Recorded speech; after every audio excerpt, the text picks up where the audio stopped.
specialise in taking spectators to major cricket tournaments, including last week's England versus West Indies one-day tour. So if you have a child that's going on a school sports holiday, you best contact the school to make sure that it wasn't On the Ball Sports Marketing who were organising the trip, because if it was, the trip's probably not going to happen, but you should have your money safe. It's just a reminder that when you book your holidays or book holidays for the kids for school, check the small print, check out what the consumer protection is. I've also looked to the Civil Aviation's website to see what advice they offer, but as of yet, they don't mention it either. But as I say, it's another company that's gone under. It's On the Ball Sports Marketing, but they were ATOL registered. So if you were going to go on a cricket tour, or if your child was going on a school sports trip, do check your paperwork to see whether you've been one of the people affected.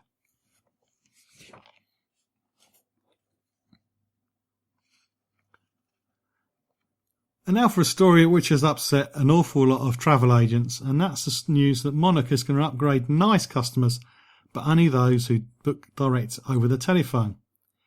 The airline has given away a limited number of free upgrades to customers simply for being polite.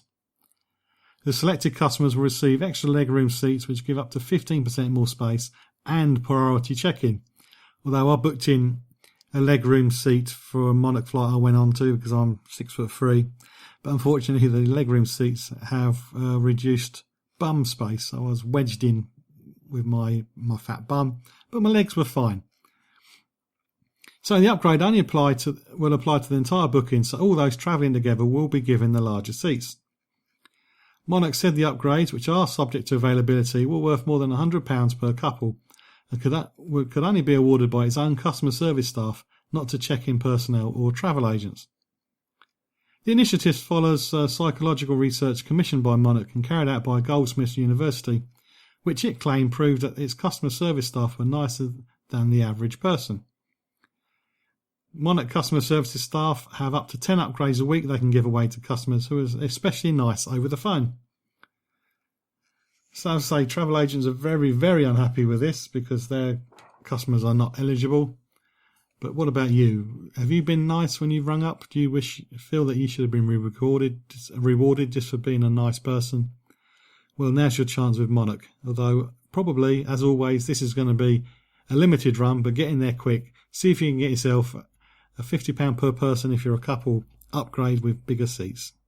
You can keep up to date with travel news and leave me a message at facebook.com/John Guinn Travel Show. So I've already reminded you during the show that my worst ever travel experience was on a cruise ship. And there's one Caribbean island I'm never going to go back to either. I've been there twice, never again. Just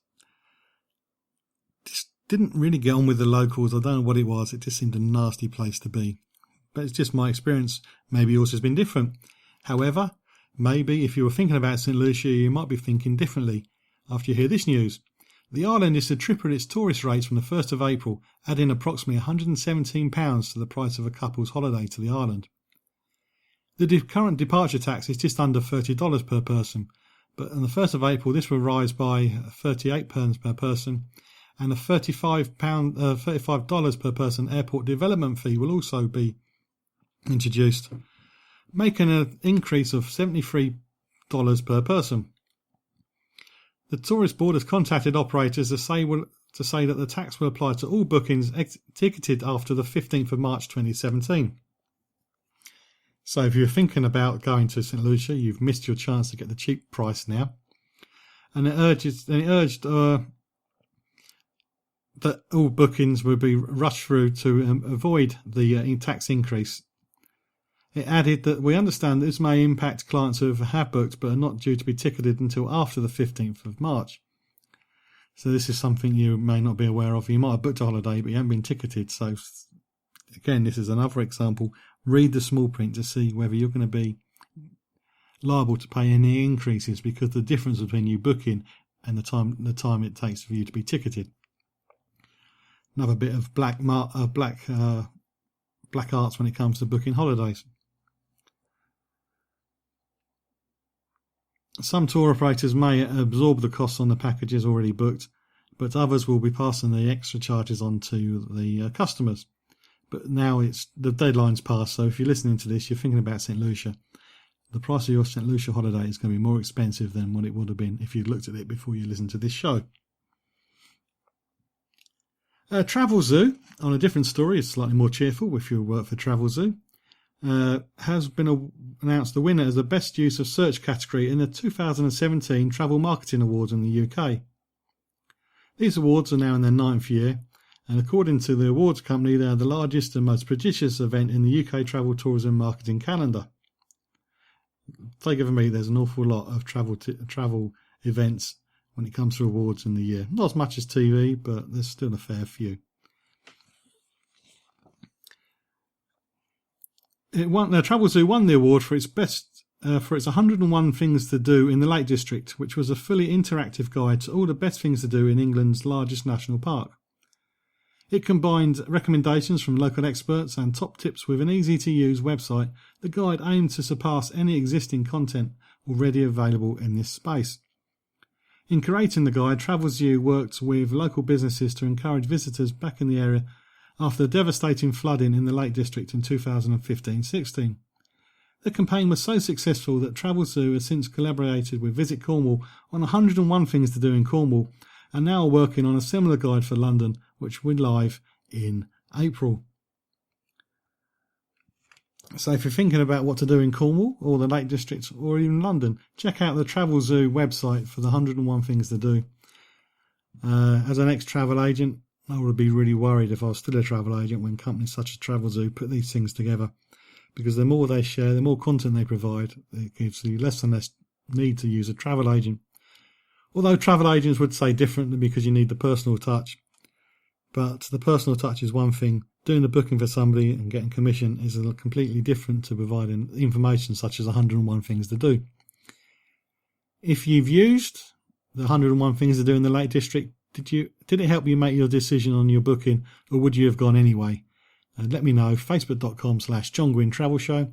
And if you're a travel agent listening, you're more than welcome to come onto the show and explain why you're still better than using a content provider such as Travel Zoo.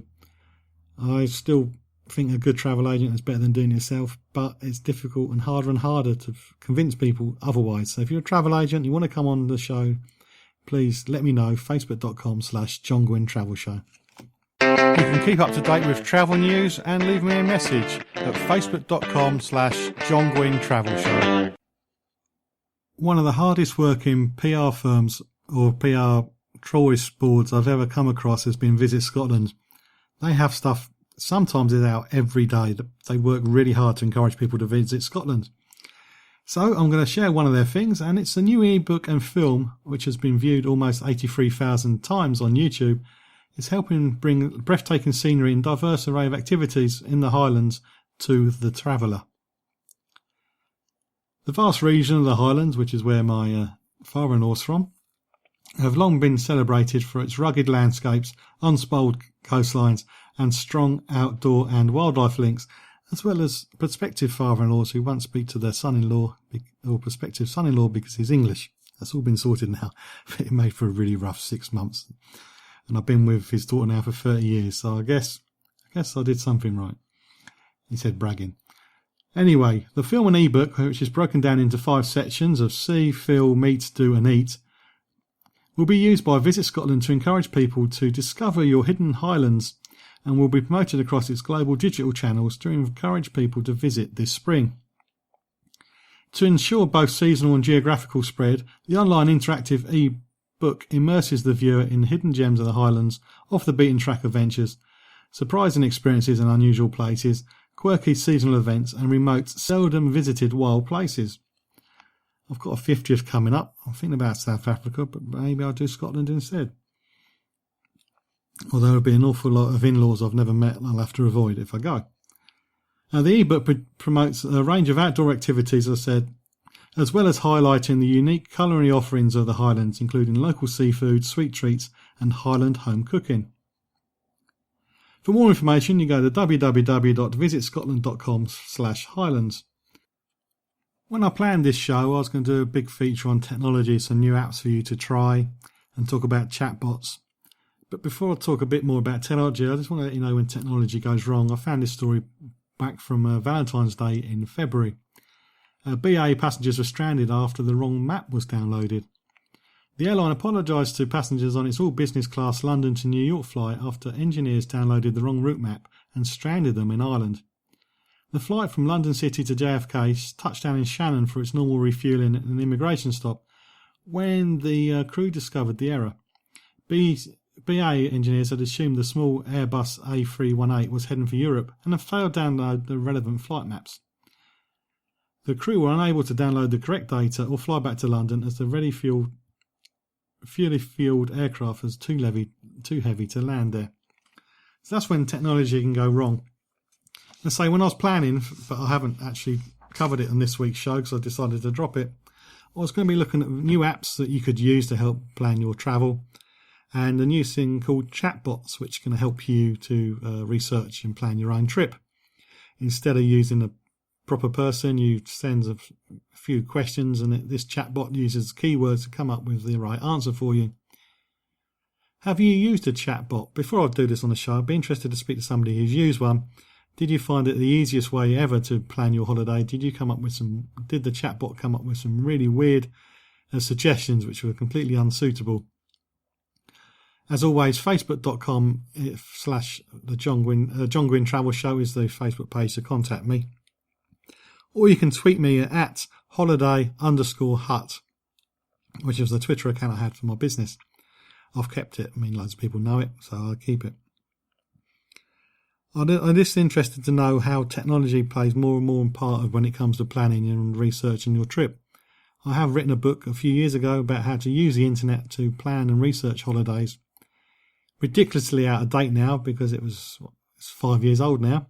It's moved on an awful lot since then. Mobile computing's come out, mobile web browsing.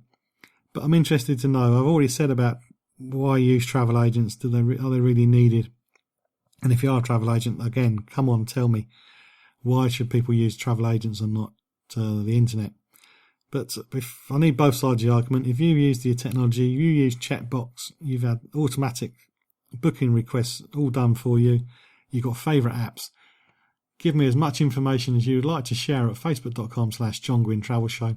And I'll do a future show on the advances of technology in booking travel against using the traditional travel agent. I'd really like to put a show like that together, so please do contact me. If there's any issue other than technology you'd like me to cover on the show, such as a destination, but please don't make it St. Lucia or cruising, then again, the Facebook page, let me know what's your question, what would you like to know more about, and I'll get the answer for you, either with my own research or better still getting a guest on to talk about it. And I do hope you can join me next time on the Travel Show with John Guinn on ukhealthradio.com, where each week I check out before you check in.